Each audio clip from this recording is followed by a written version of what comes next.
بسم اللہ والحمد للہ والصلاۃ والسلام علی رسول اللہ صلی اللہ تعالی علیہ وسلم۔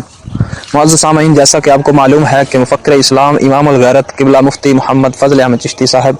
آپ نے یزید پلید کے حوالے سے اپنا محتاط موقف جو پیش فرمایا، اس سے رافضی اور نیم رافضی اپنی موت آپ ہی مرتے جا رہے ہیں، اور آج تک کسی کو اتنی جرت نہیں ہوئی کہ وہ آپ کی کسی بات کا رد کر سکے۔ اور جب چشتی صاحب نے اپنے اس موقف کو کما حق کو دلائل کے ساتھ بیان کر دیا، تو آخر میں جو حتمی موقف آپ نے پیش کیا اس کو تقریباً 1 سال ہو گیا ہے۔ اس موقف کو بیان کرنے کے بعد سب سے آخر میں قبلہ امام الغیرت متضلہ نے یہ فرمایا، یعنی تنبیہ کیا فرمایا کہ کوئی عالم دین اگر مذکورہ موقف پر تحفظات رکھتا ہو تو ہم سے بالمشافہ رجوع کر سکتا ہے۔ ٹھیک ہے، یہ تحریر ناچیز فضل احمد چشتی کا موقف ہے، اس کے خلاف کو ناحق و خطا سمجھتا ہے۔ یعنی یہ چشتی صاحب نے یہ جو تحریر لکھی، اس کے آخر میں یہ فرما دیا کہ اگر کسی کو کوئی اعتراض ہو، تحفظات رکھتا ہو تو ہم سے بالمشافہ رجوع کر سکتا ہے۔ یعنی چشتی صاحب نے یہ دعوت دی ہے ہر عالم کو، صاحب علم اگر کسی کے پاس کوئی مطالعہ ہے، کوئی تحقیق ہے تو وہ پیش کر سکتا ہے، کھلی دعوت ہے، ہر کوئی آ سکتا ہے، اور ان کے مدرسہ کا دروازہ 24 گھنٹے کھلا رہتا ہے، بند نہیں ہوتا، کیونکہ انبیاء علیہ السلام کے وارث ہیں، اور انبیاء کے وارثین جو ہوتے ہیں وہ بزدل نہیں ہوتے کہ وہ ساتھ اپنے 10 محافظ رکھے بیٹھے ہوں اور ان کو ملنے کے لیے بھی جو ہے نا وقت لینا پڑے۔ نہیں، جب کسی کا دل چاہے وہ جا کر ان سے بالمشافہ ملاقات کر سکتا ہے اور اظہار خیال کر سکتا ہے، کسی کے پاس کوئی تحقیق ہو تو وہ پیش کر سکتا ہے۔ یعنی یہ چشتی صاحب کے موقف کے خلاف 1 سال ہو گیا ہے، کوئی عالم نہیں اٹھا، نہ ہی کسی عالم کو جرت ہوئی۔ ہاں، چند جہالا اور نیم رافضی یا رافضی جن کے کچھ لگتے ہیں، ان کو کچھ اندر میں پیٹ میں مروڑ پڑے، وہ کوئی کہتا ہے یہ ہو گیا، وہ ہو گیا، یہ ہیں وہ ہیں، یعنی ان کی چونچ ران سے تو علماء ربانی ان کو کوئی فرق نہیں پڑتا۔ بہرحال وہ اپنا جو ہے نا اندر کا رفظ اس کو اپنے ہی منہ سے وہ کھول کر بیان کر دیتے ہیں۔ بہرحال میں ان پر اتنی زیادہ بحث نہیں کرتا، میں چشتی صاحب کا وہ حتمی موقف جو ہے وہ آپ کے سامنے پڑھ کے سناتا ہوں، اور پھر پوری روئے زمین سے، یہ پاکستان کیا، یہ لاہور کیا، پوری روئے زمین سے اگر کسی مائی کے لال میں جرت ہے نا، تو ان کا یہ چیلنج ہے، کوئی دوبارہ کسی کو بلانے یا کسی کو دعوت دینے یا کسی کو کہنے کی ضرورت نہیں، بلکہ 24 گھنٹے جب کسی کا جی چاہے وہ آ کے بات کر سکتا ہے، اور یہ ان کا موقف ہے۔ اگر کسی کے پاس اس موقف کے رد میں کوئی مواد ہو تو وہ آ کے پیش کرے، لیکن ہمیں پتہ ہے نہ خنجر اٹھے گا نہ تلوار چلے گی، یہ رافضی اور نیم رافضی ہمارے آزمائے ہوئے ہیں۔ خیر، میں اب آپ کے سامنے مفکر اسلام امام الغیرت مفتی عرب و عجم مفتی فضل احمد چشتی صاحب دامت اللہ آپ کا وہ موقف پیش کرتا ہوں، آپ غور سے سماعت فرمائیے۔ آپ غور سے سماعت فرمائیں گے تو آپ کو پتہ چل جائے گا کہ یہ انہوں نے جو کچھ بیان فرمایا ہے اس میں ہی عقیدہ اہل سنت، صحابہ کرام اور اہل بیت اعظام علیہم رضوان اسے ان کا دفاع ہے۔ یعنی اس سے پہلے جو انہوں نے بیان فرمایا وہ ان کا موقف مرجوع عنہ ہے، اور یہ جو حتمی موقف ہے یہ مرجوع الیہ ہے۔ لہذا اب کوئی یہ نہیں کہہ سکتا کہ پہلے انہوں نے یہ بیان کیا اب یہ کیا۔ رجوعات صحابہ بھی ہیں، رجوعات اہل بیت بھی ہیں، ائمہ اہل سنت، ائمہ مجتہدین، ان کے مرجوعات ہیں۔ یہ کیا ہے؟ یہ تو اب جہلوں والی باتیں نہ، کوئی اگر پہلے یہ کہا وہ کہا، یہ سب جو اللہ کی باتیں ہیں۔ اہل علم جانتے ہیں کہ عالم کو حق حاصل ہوتا ہے کہ اپنے پہلے قول سے رجوع کر سکتا ہے دلائل کے ساتھ۔ اب میں آپ کے سامنے ترتیب کے ساتھ وہ مفکر اسلام کی بلا امام الغیرت کا وہ بیان کردہ وہ تحریر شدہ موقف، جس پر کچھ حضرات کے دستخط بھی موجود ہیں، وہ بعد میں آپ وہ بھی ملاحظہ فرما لیجیے گا، اور اگر کسی کو ضرورت ہو تو میرے ساتھ رابطہ کر سکتا ہے، تو میں اس کو یہ حتمی موقف PDF کی صورت میں بھیج بھی سکتا ہوں۔ اب یہ سماعت فرمائیے۔ نمبر 1، امام عالی مقام رضی اللہ تعالی عنہ بالاتفاق اہل سنت سید الشہداء ہیں، اور اس عظیم الشان فضیلت کی وجہ ابن زیاد ظالم جابر کو خلاف شرع مطالبہ کرنے پر حق کہنا اور اس پر استقامت کے ساتھ انتہائی مظلومانہ طریقہ کے ساتھ شہادت کو قبول فرمانا ہے۔ ٹھیک ہے۔ نمبر 2، یزید کی بیعت سے انکار کا سبب اس کا فسق و فجور نہیں تھا، کیونکہ اس وقت یزید سے کسی طرح کے فسق و فجور کا ظہور نہیں ہوا تھا، بلکہ اس کا فسق و فجور اس کے دور خلافت میں ہی ظہور پذیر ہوا تھا۔ اس پر منافقین کو بہت مرچیں لگیں۔ ٹھیک ہے، کیوں کہ جب سیدنا امیر معاویہ رضی اللہ تعالیٰ عنہ کو یہ اسی وجہ سے مجرم ٹھہراتے ہیں کہ انہوں نے یزید ایک فاسق فاجر کو ولی عہد بنایا، اور صحابہ کرام کو بھی اس وجہ سے یہ رافضی لونڈے یہ مجرم ٹھہراتے ہیں کہ انہوں نے ایک فاسق فاجر کی بیعت کی، تو چشتی صاحب نے یہ فرمایا کہ جب اس وقت وہ فاسق فاجر ثابت ہی نہیں ہوتا، ہے ہی نہیں تھا، تو پھر یہ کتے کیوں بھونکتے ہیں صحابہ کرام پر؟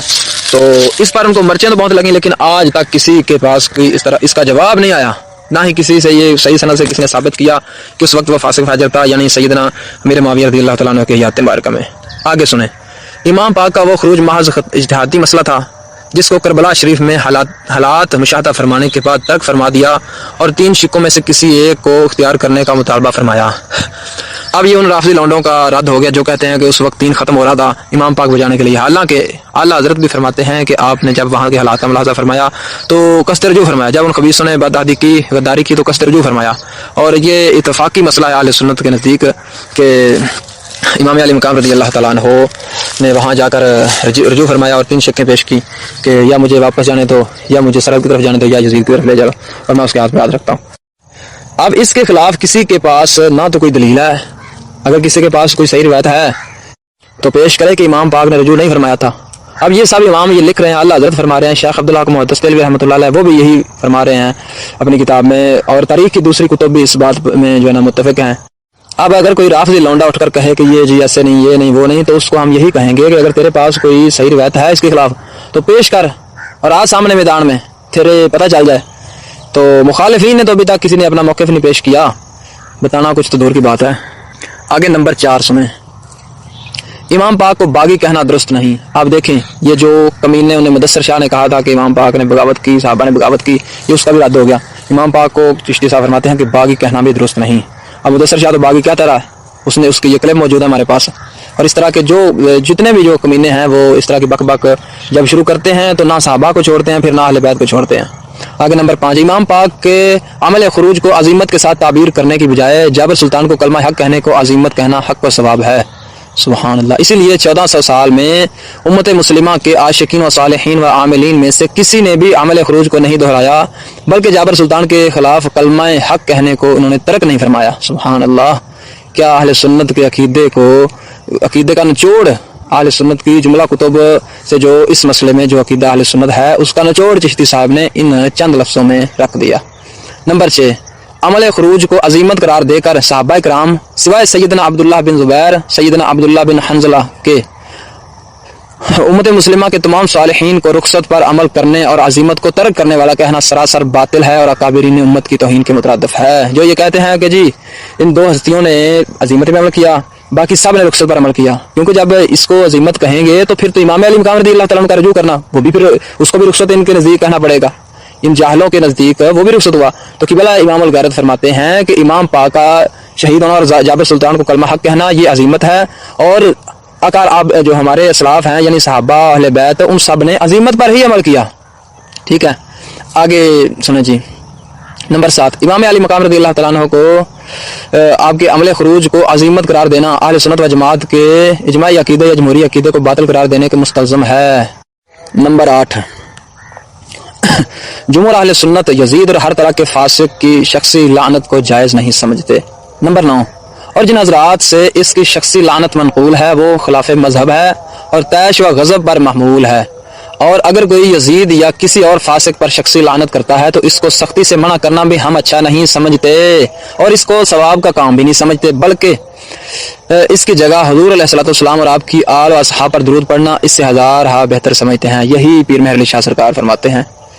نمبر 10، یزید کی بیعت کرنے والے لوگوں پر لعنت کرنا اور ان کو سب و شتم کا نشانہ بنانا حرام سمجھتے ہیں، کیونکہ ان میں تقریباً 80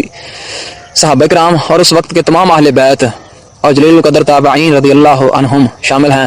بلکہ خود امام علی مقام رضی اللہ تعالیٰ عنہ کا رجوع الی البیعت باتفاق اہل سنت و اہل تشیع ثابت ہے۔ ٹھیک ہو گیا۔ اب کوئی کمینہ اٹھے وہ کہے کہ یزید کی بیعت کرنے والوں پر لعنت ہم بھیجتے ہیں،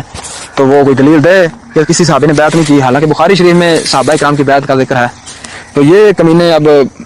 راستہ تو ڈھونڈیں گے کہ کسی طرح صحابہ کرام پر تبرہ کیا جائے، لیکن قبلہ امام الغیرت آپ نے ان کے تمام راستے بند کر دیا۔ اب یہ چیخ چلا تو سکتے ہیں، یہ گالیاں جھوٹے الزام چونچنا کر سکتے ہیں، لیکن آپ کی دلیلوں کا اور آپ کے موقف کا رد نہیں کر سکتا کوئی، نہ ہی کوئی مقابلے موقف پیش کر سکتا ہے۔ نمبر 11، قاتلین امام علی مقام رضی اللہ تعالیٰ عنہ سب کے سب پرلے درجے کے فاسق و ظالم ہیں۔ سمجھ آ گئی؟ یعنی جس خبیث کمینے بدبخت لعنتی نے امام علی مقام رضی اللہ تعالیٰ عنہ کے قتل میں حصہ لیا، اللہ اکبر، وہ سب کے سب پرلے درجے کے فاسق و ظالم ہیں،